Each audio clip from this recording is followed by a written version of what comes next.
Hi, folks. Hi. Creepy Kentuckian. I'm Uncle Bill. And we're welcoming you to another... Get rid of it. Well, we just did that. Another Halloween review for you guys this week. We're taking a look at a true classic of the genre. In my opinion, one of the top 10 horror films of all time. And I don't care what your opinions are because they just don't matter. Dario Argento's Suspiria.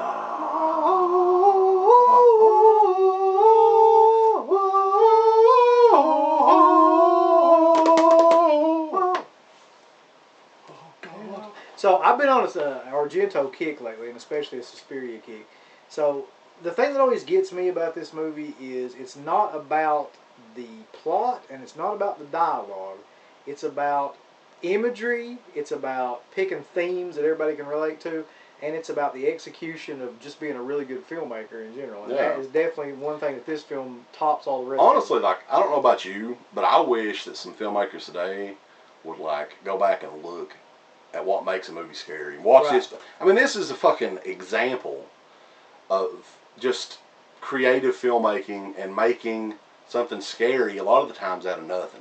Well, there's a fucking sequence in this movie. Perfect example of this. There's several sequences in this movie that people should just watch in like film classes. Right. One of them is the beginning sequence with the hanging and all that. That's just an outstanding one. But the other one is the sequence where they're walking through the courtyard. That damn sequence goes on for like 10 minutes before anything happens whatsoever. And all it is just lighting and camera work and like building up suspense to the point where something happens.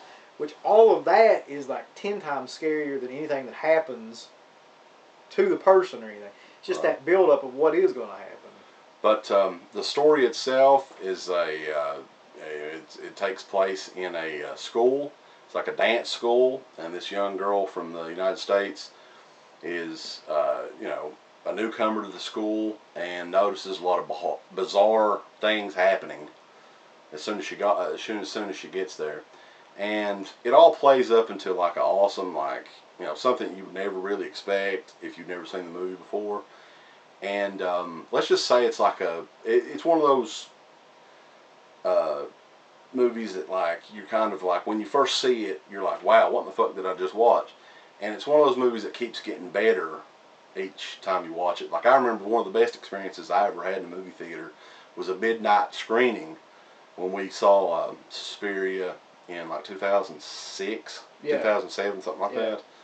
And it was a perfect, because, we were tired anyway, and the movie is set almost like a dream throughout the whole movie. It is, yeah.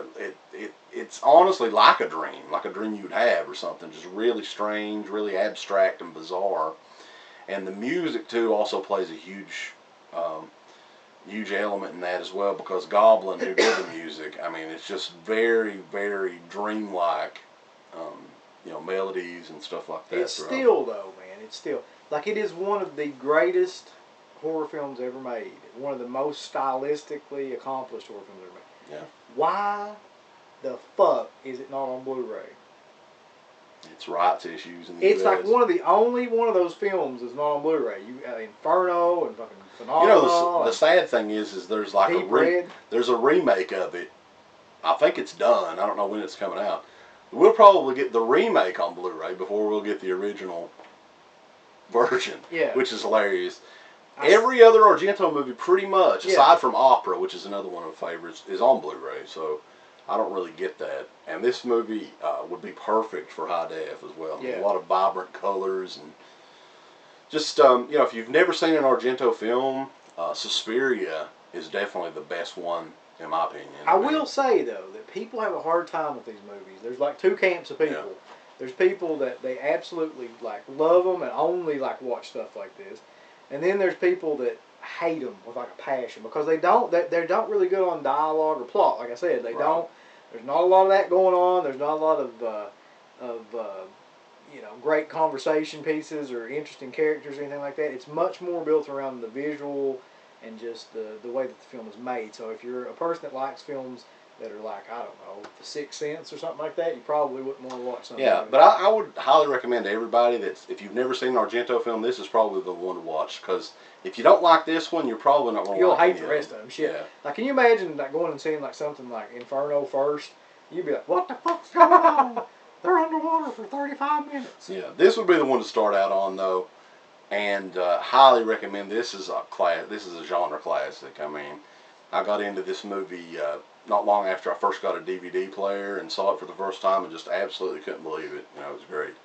But that's it for the review, and we want to thank everybody for watching. And don't forget to check out our screening on October the 27th, Uncle Bill. It's going to be Halloween at the Strand Theater Twin in beautiful downtown Prestonsburg. Oh, so go to that, and don't forget to go to our website, DEADPIT.com. I'm going to murder you.